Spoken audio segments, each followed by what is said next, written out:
Hi, everyone. And we're here again with another of the Becoming Witch interviews. Today, I'm going to be talking with Jezebel. Hello. Hello. Yay. So we're going to really get right into this. I guess, and obviously, during these interviews, I am speaking to individuals who identify as witch. So we're going to be talking about your craft. And with Jezebel, we're going to look at transitions, but specifically, we're going to focus on stagnation, feeling stagnation and moving out of stagnation and how we got into stagnation and all that stuff. Because a lot of us, including myself, we find ourselves sometimes in moments of stagnation that can definitely be brought on by moments of transition that sort of lead to a stagnation within our practice. And that's exactly what we're exploring in these interviews. So Jezebel, why don't you tell us what first drew you into researching, studying, and practicing witchcraft? So I'm only 22, so I don't have a lot of witchcraft experience, but I think for me it actually started quite early and in primary school, which is about kind of 9 or 10 here. One of my close friends at the time, his mum was a practicing Wiccan, and I must admit, at first, what kind of drew me in was maybe a bit of the novelty factor of it, if I'm being honest. And, you know, as a kid, I was always super outdoorsy and loved playing outside and all of that fun stuff. And I guess the kind of nature elements of it is also kind of what intrigued me. And my best friend at the time, we kind of were both a little bit interested in witchcraft and Wicca, and you know, we kind of checked it out. And I can vividly remember the first like ritual we did. You know, we kind of set it up in her bathroom and we did it. And I think that was kind of that moment of, oh, hang on, this actually feels a bit more than just a thing that I'm doing because I want to or because it looks fun. And I guess from then on, it just kind of kept growing. So again, my best friend and I, we kind of, once we did that first step, it just kind of continued on. And, you know, I started researching and looking up things and, you know, again, talking to my other friend and his mum, and it just kind of kept going on from there. And I think although it has changed over time, and obviously, you know, there's been bits of stagnation, and then kind of transitions, and I guess the craft, I suppose for everybody, it kind of changes over time as well. And like, you know, I wasn't always an eclectic witch. That's after, you know, trying out a bunch of different things. And then that's kind of led me to here. And yeah, it's still such an important part of my life, and that's never gone away. And I think that's probably the case for a lot of Wiccans. I agree. So you began sort of your interest when you were very young, 10, yeah. You were saying. Mm-hmm. And how long ago was that for you? So if I'm 22 now, so yeah. Like 12 years. That's a big chunk of your life, you know? Oh, for sure. So when you started, you were interested in it around 10. Did you start reading books? I mean, I know you talked about talking to your friend and his mom about it. How much, like, I guess at 10, how much did you understand, do you think? Or what did you imagine it was after you realized it was a little more than just maybe a novelty? Yeah, I think, and you know, for being so young, I guess the first step for me was just typing in witchcraft or Wicca into Google and just kind of following that rabbit hole. And, you know, there were a lot of questionable sources, and I don't think I did fully grasp what it was at the beginning. I kind of, again, I was quite swept up in this idea of being with nature and in the environment, because that was such a huge part of my childhood. And I don't think it was until high school that I actually kind of was like, oh, hang on, this can do more for me than just, you know, being one with nature. It can cleanse me, it can protect me, it can do other spells. You know, it can help me in my everyday life, I think. So it wasn't until a little bit later on, and, you know, talking about that transition period, you know, it's that transition to high school, into teenager, into late teenage years. It wasn't until then that I kind of was like, oh, okay, this is more than just a nice little thing on the side that I sometimes do. Okay, so it was when you were a teenager. Was that the time when you started to identify as witch, or was that recently for you? No, I think it was definitely kind of maybe 14, 15, 16 is when it kind of was like, okay, I would, if someone asked me, I would say that I am a witch. Um, yeah. So that was years, like 4 or 5 years into it. That makes sense to me. So Yeah. at the time that you identified as witch and you had established a practice for yourself, what would you label what you were doing at that time, other than witchcraft? I guess what type of witchcraft were you practicing at the time? So I kind of, when I was like getting a little bit into it, I kind of, my friend and I at the time, who I was doing a lot of the witchcraft stuff with, we kind of just did pretty much whatever looked interesting to me and whatever I wanted to try. It was kind of that trial period that I think a lot of people have. And, he was a little bit more experienced than me. So he would kind of, lead me through meditations where I would maybe meet, gods or goddesses, or I would, learn about spirit animals. And I guess maybe it was kind of like each session I kind of did with him was kind of learning a bit more about what you could do in witchcraft. Yeah.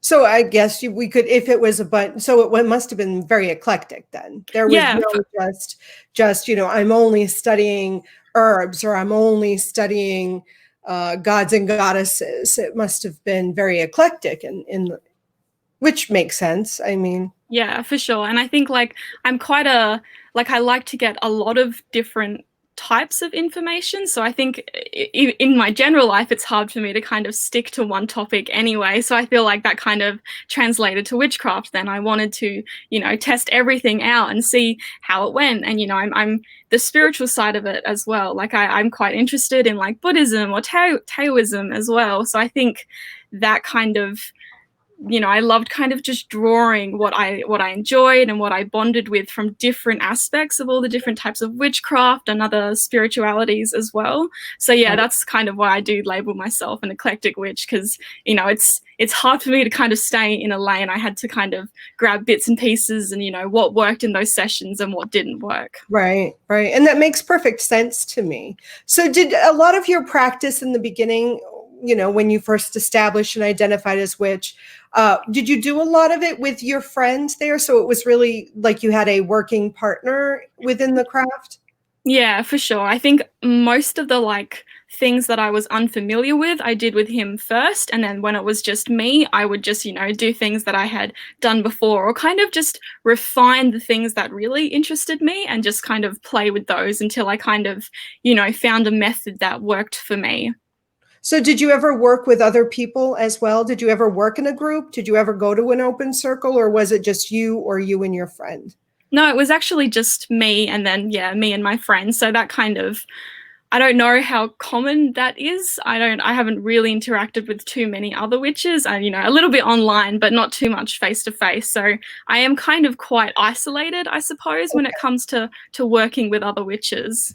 Right, right. I'm just trying to get a sense, because obviously witchcraft is very unique to each of us. It's very a personal practice. Yeah. So with these first few questions, I'm trying to get a sense of and share with others that do watch the interviews here what your witchcraft was like in the very beginning. Because, Yeah. I think it really helps us understand that as we go through transitions, our craft too shifts and changes. So I guess before we move into the transition or the stagnation, the last question I have about your earlier practice would be, I mean, can you give us an example of what, a typical day or a typical practice or a typical whatever you did in your craft, what that might look like for someone? Yeah, so kind of when I was younger, it would be more kind of, not large scale, but large scale for young me kind of rituals quite often. And, I've always been quite fond of, especially like cleansing spells. I think that there's so many different variations and I love trying them out. And again, that whole seeing what works for me. So it kind of, back then it started a lot, just the stresses from high school and from life. And, it's always really interesting, I think, looking back, because I was so young and I was trying to kind of, make my way through this really interesting and, like you said, unique religion. There is not one way to do it. So I think actually a lot of it then was just kind of figuring out what worked for me.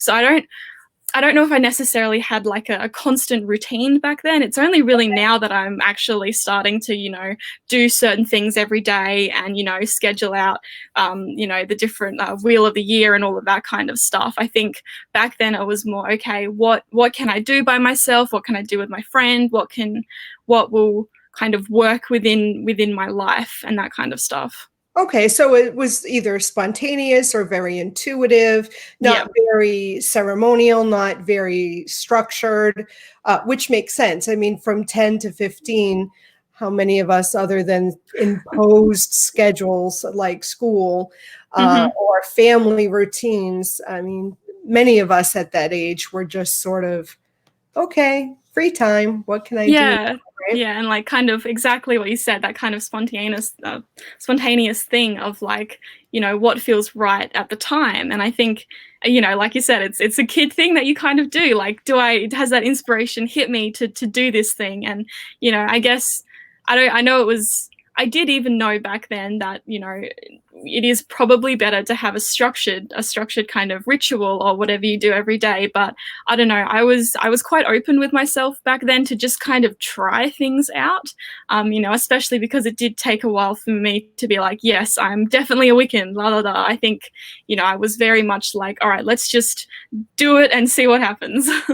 So the transition for you, was this period, was it going into high school? What do you feel sparked the first transition and then the following stagnation? So I think, yeah, definitely high school. Again, that's kind of a tough time for most people. I think for me, the toughest thing is that, as the years grew on from primary school, when I first actually started learning about Wicca and actually properly getting into it, my curiosity and my interest in it continued to grow, whereas the other two people that I had kind of started out with, their curiosity and their interest actually started to go down. So I think, that, here I was getting more into it, like, oh my God, this might actually be something more. It might be, kind of something that completes me, or that passion of mine. And I think, again, this has got to do with kind of being young and that whole social thing. But I think seeing them kind of lose interest and that bond we had over it, and there's always that special thing about when you're sharing something with someone and it's just like you understand it at like a spiritual level, that passion and that love for something special like witchcraft, and just seeing that they weren't interested in it anymore and they didn't care about it. I think that kind of upset my practice a lot, because even though, I did do a lot of rituals and kind of spell work and whatever by myself, I still did a lot of things with them. So I think them kind of dropping out of it really affected me and then affected my craft as well. Yeah. That certainly would affect, and that is a transition. I mean, as much as the three of you may not have had like a coven, the fact that you were practicing even occasionally or however frequently you tended to, that sort of creates a foundation for you or for anyone. And when you feel that foundation eroding, their interest waning, that definitely can feel like you're sort of being abandoned by a foundation. Wow, that must have been difficult. So what did you do? What happened then? So I guess like the final moment, I can remember this one ritual we were all trying to do together. And when it's just not working, the power isn't there, the bouncing back and forth and again, we were young. So, there was kind of jokes and giggling and, I think that was the final moment where I was like, holy crap, I don't have this thing with them anymore. And they don't have that either. And I think that was kind of the moment where, well, okay, what do I do now? And that's what happened. I never completely dropped witchcraft, but I definitely, I stopped trying new things. I stopped practicing. I stopped kind of, trying to find out more about it. I stopped researching. And it was kind of this moment of, well, is this kind of worth it, I guess? And, we have questions like that for so many different things, whether it's religion or hobbies or, life things. And I think, again, being a teenager, like that kind of angst that comes along with that also affected it. And it actually wasn't until, I don't know, it was probably a good 2 or 3 years, I think, kind of going in and out of it. Sometimes it would be a little bit better, sometimes a little bit worse. But I think what really sparked it up again was kind of a different type of research. So I like I said before, I've read books and I've Googled online and I've done all the different bits and pieces and found interesting articles and da da da. But I think it wasn't until I actually started watching witches on YouTube, for instance, that actually changed it a lot. Like, I can remember watching a lot of your old interviews that you used to do with just, so many different people. And I think, I've always been kind of philosophical, I suppose. Like, I love debates and I love hearing different points of view. And I think what sparked witchcraft again for me and what made me interested again was the fact that, you talk to so many different people and, there was never this kind of there was never any judgment. It was just kind of, here's a question, here's the point of view, let's discuss it. And I think once I started kind of finding other people who did similar things or people who just were different from me and approached the craft differently, I think that really kind of intrigued me a little bit. So suddenly, I didn't feel quite as alone. And there's always that beautiful moment when you're watching someone and they make a point and you're like, oh my gosh, that's exactly how I feel. And, being young, I didn't always understand or I didn't always know how to put what I was feeling into words. But then suddenly these people were saying, oh my God, that's exactly how I would say it. But I just hadn't made that connection or I hadn't been able to form the sentence or whatever. So I think that definitely helped with the isolation, was looking at different people, but then just becoming interested again in it. It wasn't something that I just did because it was kind of, a thing that I had. It was suddenly, oh, I'm interested in this different type of craft or, this completely different point of view, which I might not necessarily agree with or follow, but suddenly it was interesting again to me. So good, because that was my next question, was what really sparked you to get back into it? So it's different perspectives, different point of views, just different ideas. I'm assuming different practices, different ways of viewing magic, witchcraft, and all that got you inspired.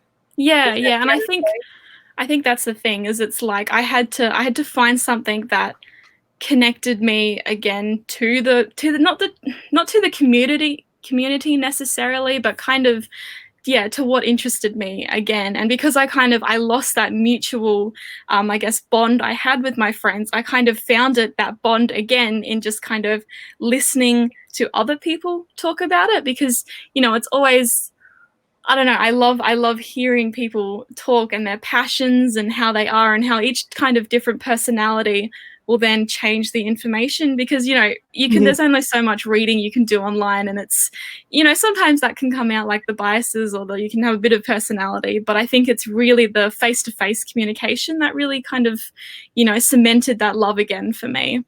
Nice. So do you feel like you're still going through transition? Are you still in stagnation, or have you started actively practicing your craft again? So I think for about the past 2 years now, I've been kind of actively doing it again. I guess, again, like I said, I kind of did go up and down with it. Sometimes I'm a little bit more inspired, sometimes not. But I think there was one point, I don't actually know what triggered it exactly. It might have just been, again, that kind of looking online and watching videos, but I thought I need to set myself a routine because, and again, just because of life stresses, I feel like witchcraft is a really good kind of comfort, I suppose, and a good kind of way to explore how I feel and energies and all that. And I think once I actually thought, okay, so every morning and every night I'm going to light some candles, light some incense, I'm going to, say a blessing, I'm going to maybe talk about something or share energy or whatever. And I think once I kind of established it and then I just kept doing it, and I have definitely like completely noticed a difference in, how I am just mentally and spiritually, but also kind of that kind of connection I have with witchcraft. It feels stronger and it feels kind of a bit more natural as well. So kind of what I was maybe lacking, a couple of years ago was that kind of, I was doing things just when I felt like it, but now that I just have a routine that I'm following and a structure, it just feels natural to connect and to, if I do want to do any spellcraft or whatever, it's really easy for me to kind of fall into that headspace now. I don't have to like struggle, or I don't have to, kind of mope around thinking, oh, it's just me doing this. It's just this really kind of natural flow that I've had. And, again, it still goes up and down a little bit, but I think it's definitely the most stable it's ever been. Nice. Okay. So would you still categorize your witchcraft or your style as eclectic still? Yeah, That definitely. kind of maintained the same? But so the difference between then and now is it's more structured than it was For sure. before?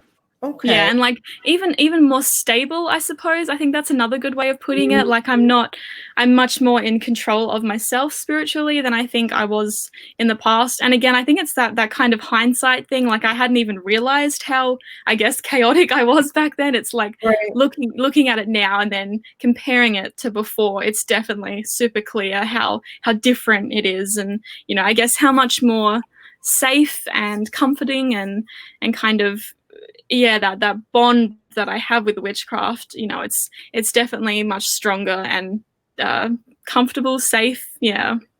Would you even think, or would it be accurate maybe to say that now that you're not necessarily older, because I mean, I think that if we were to say, oh, well, it's because she was so young and now she's more mature, she has a more stable practice.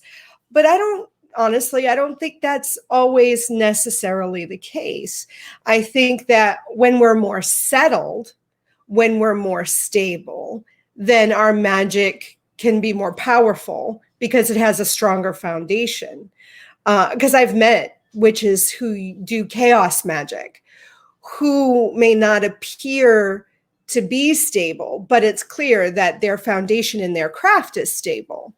So I don't want to just say it's, oh, because Jezebel was only 10 or 15.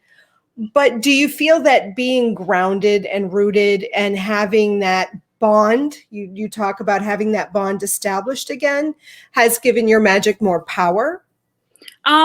Certainly, yes. I don't, if I kind of compare it to when I used to work with my friends, when I was a bit younger, I think it's not the same power as that. I think, working by yourself and working with others is kind of two different types of power. I would say it's stronger just because of what you said. I understand the process beforehand to get to that power a little bit better. And I mean, I agree completely with what you're saying about the age. Like, no matter what type of witchcraft journey you go on, there's, just like with everything else, people go through different things, and they, it's different time limits as well. Like I guess I've never really been that stressed about it, because you can't just see one person and maybe they figure everything out in 5 years, and then maybe for someone else it's 10, maybe it's 20 years. And I guess, I don't know, I don't like the idea of kind of everyone has to be at this level by this time. I think it's really important that, everyone has a different journey, no matter what type of witchcraft it is, whether it's eclectic or whatever. It matters for them to go through their time, in a way that suits them. It doesn't, and that's just it. Life things will change that and will maybe kind of swoop you off course, or you'll read something and then you kind of have to take a few steps back and kind of reevaluate what you were thinking. But I think that's kind of the beauty of it, is that, you don't have to follow a path. You can go everywhere and you can go back and you can, you can make mistakes and you can kind of not, maybe not do things properly and then having to relearn it. But I think that's kind of, that gets you to where you need to be.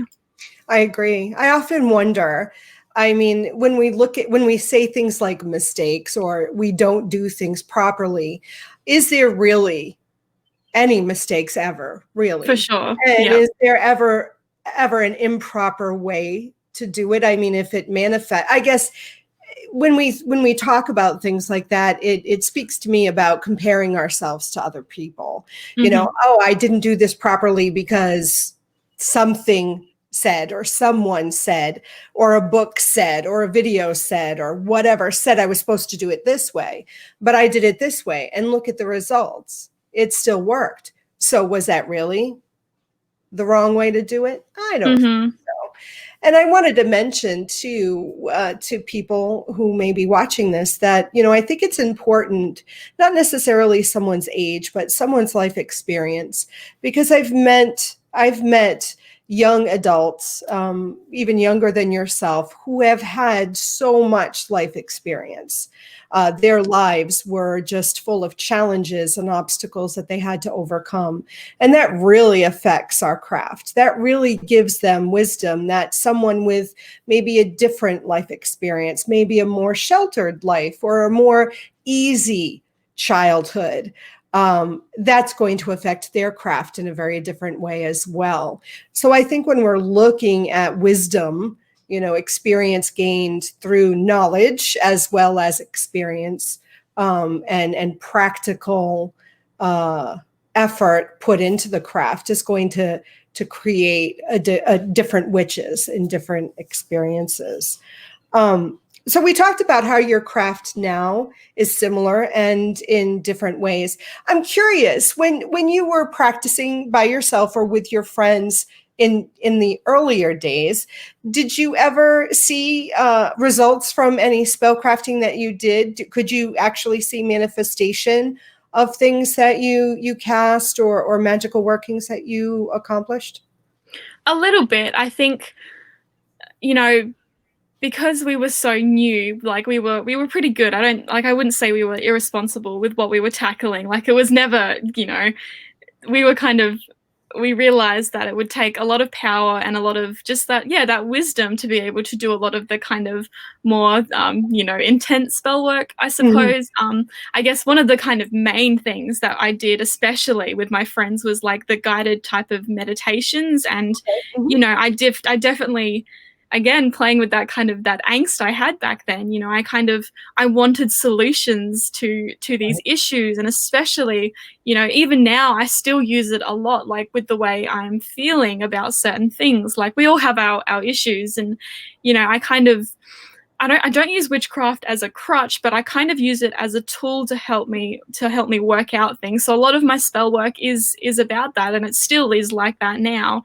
And so I can just, even however 7 years ago, doing those types of meditations, I can still vividly remember them. Like I don't know if it's because he was just such a good, or if he was just really good at it, or we just created the right type of energy in our circles to be able to do that. But like I always found the answers that I was looking for. And I think that actually kind of cemented it, that this can actually work for me, is that, if I was able to kind of work out a lot of those issues back then through the meditation and through this kind of safe space and the safe energy, I think that kind of then has transferred to me now, in which, like I said, I don't know why, I really like cleansing and protection spells. That's kind of what I feel. I love trying them out and, making my own. And I think that kind of has led from that kind of inner spiritual and inner turmoil and inner, that's kind of like where that has come from. And I've just, I love the results that it has on me, or that it has on maybe other people. And that's kind of, that's where I mostly put my energy. And yeah, I can definitely, back then and now, I can see that it's definitely made a big difference. Great, good. And don't negate your own. I mean, I know you were young back then, and I know you were very inexperienced, but don't negate your own power being added into whatever your friend was doing, because clearly he Thank you. did set something for you. But as witch, you brought power into that. Even if you were a young little witchling, you still brought power and energy into that circle. And for those meditations to work, there is definitely an investment that you made in that. And carrying that now into your practice, I think that's a wonderful thing. That's the nice, it seems like a root that was planted back then that you've been able to carry through, even through stagnation and transitions for you. I think it's a strong foundation to Yeah. Yeah, build. that's a really nice way of putting it. A root. Yeah, I did kind of, kind of start there, and I kind of, again, I've kind of, varied off different little paths, but I do see myself coming back to that kind of those initial little bits of looking within myself for power and, answers and stuff. Yeah, that's That's a wonderful good. thing. So now you talked about you doing what, lighting candles in the morning and Mm. doing, so now you have this structure. I think you might have, but I'd like to clarify what your practice looks like now so that Yep. we can kind of really see the change. For sure. So yeah, like I said, every morning and every night I'll light some candles and I'll say like a simple blessing or a prayer or just kind of like a really kind of basic cleansing spell. And generally at nighttime as well, I'll kind of, my magical space, I kind of just clarify that as my room, and I just make sure that my room is kind of, there's no negative energy or spirits or whatever to kind of, get a good night's sleep and to continue on, and, to think clearly as well. I think that's kind of something I do focus on a lot. And that does come down to that kind of that root of, I love being able to think clearly and safely and in a way that lets me be open to new information and new things. And I think, it's hard to do that if you've got negative things running around in your head or, spiritually or around you. So I think a lot of my practice kind of revolves around that, around, kind of this thing of, I want to be able to positively take in information and new things, and then, every now and then, and for for full moons or for the different, again, the wheel of time, and kind of, you know I'll do more specific rituals for that then as well. I pretty much always craft at night. I don't quite know where that has come from. I think it just came from, that was always a convenient time for me, and I've always definitely been a bit of a night owl. I feel that's when I'm most powerful, is during that time as well. So I'll do a lot of kind of rituals then as well as the kind of everyday morning structure. And I guess the other thing as well, because I am still an outdoorsy person and just connecting with nature.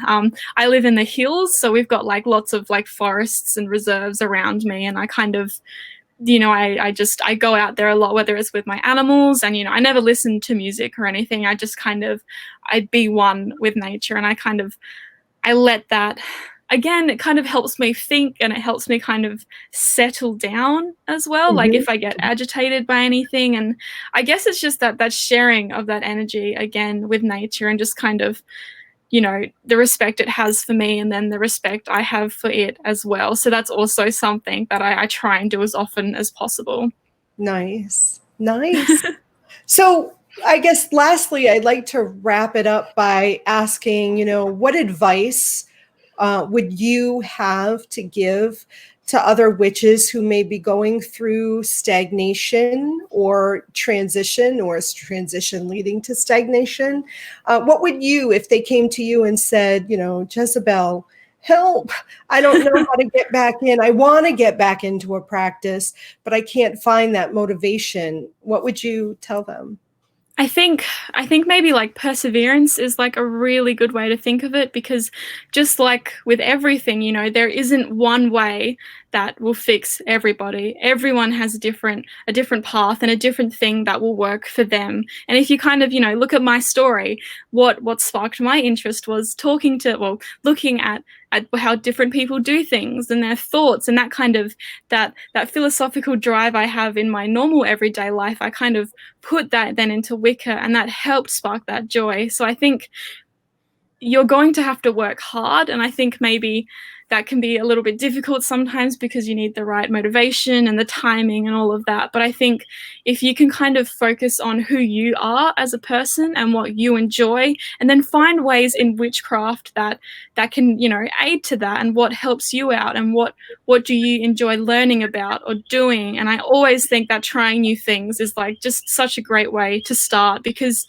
you might have like a few, oh, this doesn't really draw my attention, but it's only by finding new things that that old saying, you just go down the rabbit hole of information and see where you end up, and finding that thing that will spark it. And I think the hard thing is you don't always know what that's going to be. Like you can't predict what's going to bring you back into the craft. And that's why I say perseverance. Just keep looking until you can find something that really connects with you spiritually and mentally, or all of that. And I think, like you were saying, you can't really compare yourself to others, especially when it is getting through that kind of transition period, because it's going to be different for every person. And when listening to maybe new people or reading new things, it's okay if it doesn't work with you, or if you can kind of get that frustration of, oh, how come that's working for them but not for me, and just kind of taking what everybody says but not taking it all to heart, or kind of pulling apart the information that's relevant to you. You don't have to take on everything everybody says. Just kind of see what fits with you and what feels right as well, and don't be afraid to experiment with whatever you can. Yes, I agree.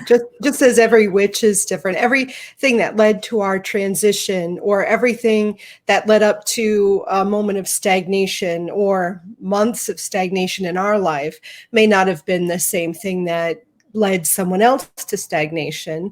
For our sure. lives are very different. Our practice is very different. And what got us there is different. And what's going to get us out is going to be very different too. Yeah. And like, it's so hard to not let all of that kind of information pull you down a little bit. But that's why I say just kind of follow the rabbit hole. You don't think necessarily too hard about it. Just go where it feels right and where you're kind of drawn to. And then you just kind of, you'll end up somewhere where, it's starting to feel a bit more right again, and that you're on the right path.